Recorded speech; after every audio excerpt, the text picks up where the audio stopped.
There was a time when one couple's faces filled more American living rooms every single day than almost anyone else on television, and then, almost overnight, that same couple became the center of one of the biggest scandals the country had ever watched unfold in real time.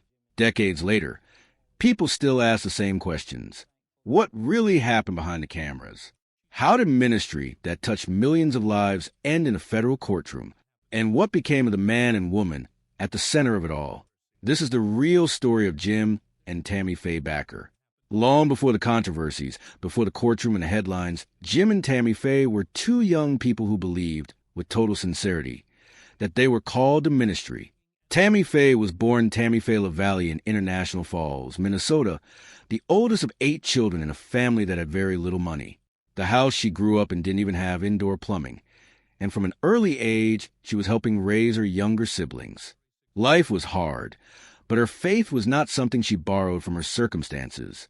At just 10 years old, she attended a prayer meeting at her mother's church and later described that day as the moment everything changed for her. She became convinced that she was meant to serve God, and that conviction never really left her for the rest of her life. After high school, she enrolled at North Central Bible College in Minneapolis, hoping to build a life around ministry. It was there that she met a fellow student named Jim Bakker. The two connected almost immediately over a shared dream of preaching and spreading their faith to as many people as possible. Their courtship was fast. Jim proposed not long after they began spending time together, and they married in 1961 in a small, modest ceremony. Neither of their families were fully present to celebrate with them. Jim's relatives didn't support the marriage, and Tammy's family couldn't afford the trip. Ironically, getting married also cost them their education because the Bible college they attended didn't allow students to marry while still enrolled, and the young couple was asked to leave. Rather than treating that setback as the end of their calling, Jim and Tammy Faye treated it as the beginning. They spent the following years moving from church to church, preaching, singing, and working with youth ministries wherever they were welcomed. It was grassroots, unglamorous work, but it built the foundation for what would eventually become a media empire. By the 1970s, the couple had found their way into Christian television, and it quickly became clear that they had a gift for connecting with an audience through the screen in a way few religious broadcasters ever had. That gift eventually became PTL, short for Praise the Lord, a television ministry that grew at a pace almost no one expected. Within a matter of years, PTL had become one of the largest religious broadcasting operations in the country, reaching millions of households every single day. Viewers didn't just watch Jim and Tammy Faye. Many of them felt like they knew them personally. The couple's warmth, their openness about struggles, and their unapologetically emotional style of ministry made them feel less like distant television personalities and more like family members who happened to be on the other side of the screen. As PTL's audience grew, so did its ambitions. The ministry expanded into something far bigger than a broadcast studio. It became a sprawling destination called Heritage USA, located in Fort Mill, South Carolina. At its height, Heritage USA covered thousands of acres and included hotels, water attractions, shopping areas, restaurants, and theaters. Families from across the country traveled there on vacation, treating it less like a religious retreat and more like a full-scale theme park with a Christian mission behind it. For a period in the 1980s, it was genuinely one of the most visited attractions in the entire United States, drawing crowds that rivaled some of the country's biggest commercial theme parks. To help fund this rapid growth, the ministry introduced something called a Lifetime Partnership Program. For a one-time donation of $1,000, supporters were promised a number of free nights every year at the Heritage Grand Hotel for the rest of their lives. To many loyal viewers, especially retirees living on fixed incomes, this felt less like a financial transaction and more like an act of faith. They were investing in something they believed in while also securing a small benefit for their families. Thousands of people signed up. Over time, the ministry collected hundreds of millions of dollars through these partnerships alone. The trouble was that the math behind the program didn't hold up. Later investigations revealed that far more lifetime partnerships had been sold than the hotel could ever actually accommodate, meaning the promises made to donors weren't realistically sustainable. As those numbers came to light, questions started to grow about where exactly the money raised through PTL had gone. At the same time, reports began to surface describing the increasingly lavish lifestyle the Bakkers were living: expensive homes, luxury vehicles, private air travel, and high-end fashion. For a ministry that depended almost entirely on donations from ordinary, often working-class believers, the contrast between the humble donors and the extravagant lifestyle of the people they were funding became impossible to ignore. Government inquiries that followed examined the ministry's finances closely and raised concerns about personal expenses that appeared to have been covered using funds meant for the organization. Some investigators also questioned whether money raised for specific charitable purposes had actually been used for those stated goals. None of this was visible to the average viewer at first. On screen, everything looked the same as always: warm smiles, uplifting messages, and appeals for continued support. Behind the scenes, though, the foundation of the ministry was already cracking. Everything came to a head in the late 1980s. A wave of investigative reporting began digging into PTL's financial practices, and at the same time, a personal scandal that had reportedly been settled quietly years earlier resurfaced and became public knowledge. Once that story broke, the combination of the financial questions and the personal controversy created a crisis PTL could not contain. Public trust, which had taken decades to build, started collapsing within weeks. Longtime donors who had handed over their savings began to wonder, for the first time, whether their money had actually gone where they were told it would. In March 1987, under enormous pressure, Jim Bakker stepped down as the head of PTL. Leadership of the organization was handed over to fellow televangelist Jerry Falwell, who took control during the crisis. It didn't take long for Falwell to reveal just how serious the situation had become. He announced publicly that PTL was carrying tens of millions of dollars in debt and was continuing to lose significant amounts of money every month. For supporters who had believed the ministry was thriving right up until that point, the news was a genuine shock.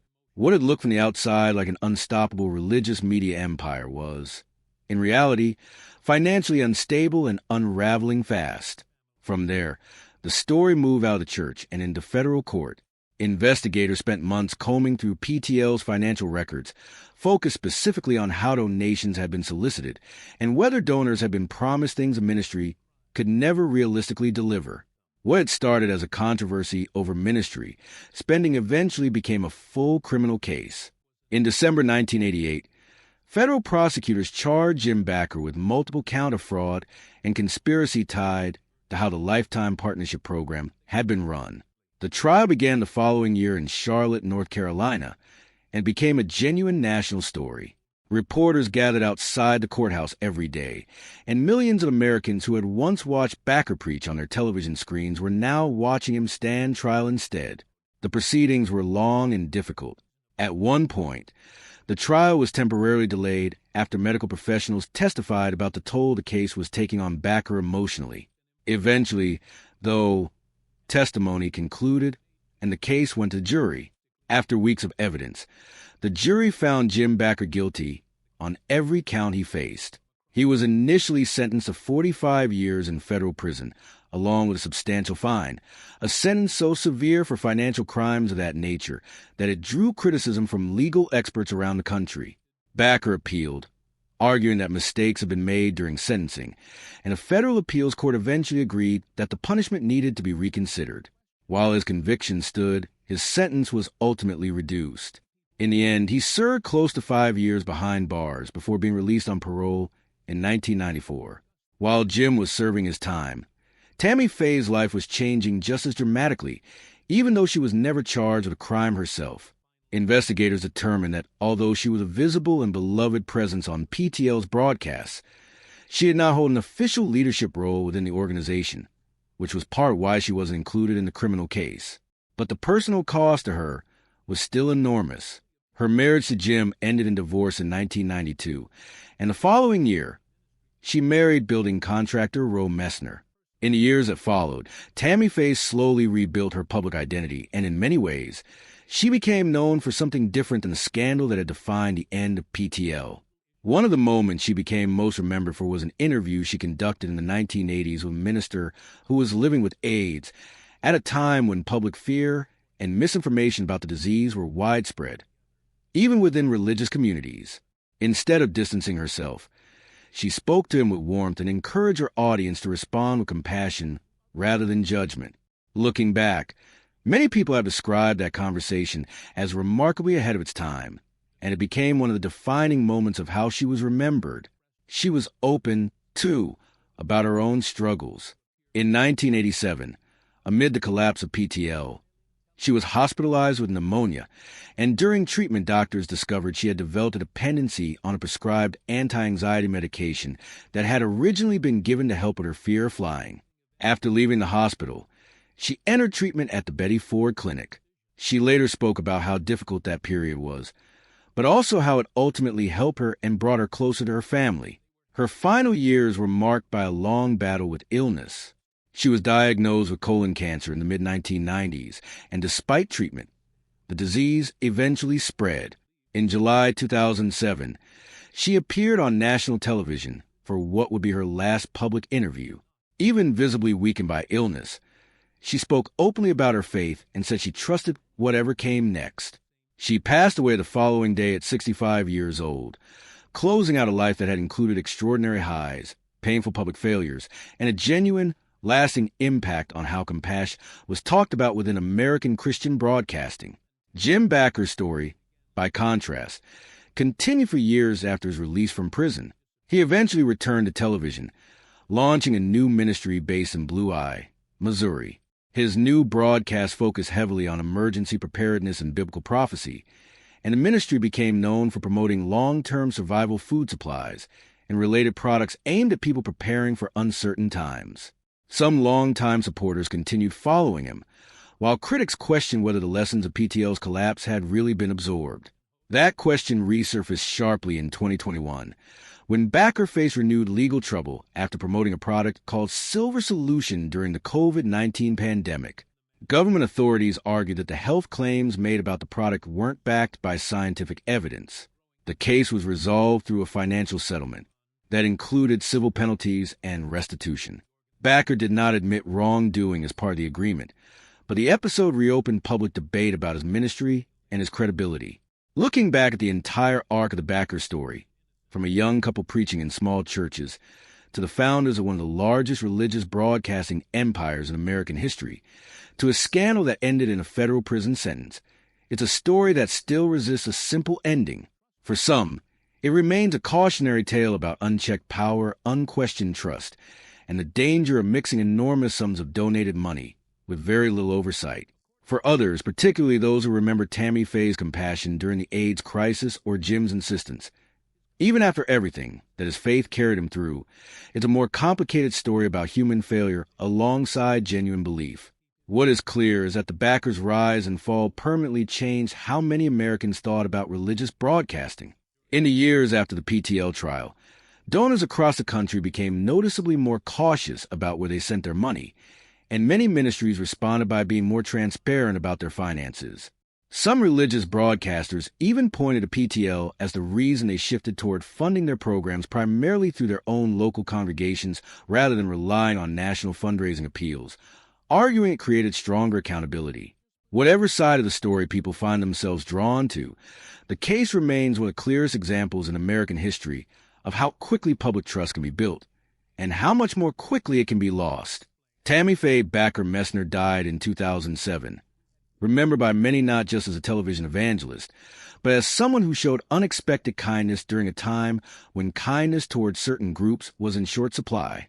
Jim Bakker, now in his 80s, continues to broadcast from Missouri, still preaching, still facing scrutiny, and still, by his own account, holding on to faith that carried him from a small Bible college in Minnesota all the way through the biggest rise and the hardest fall of his life.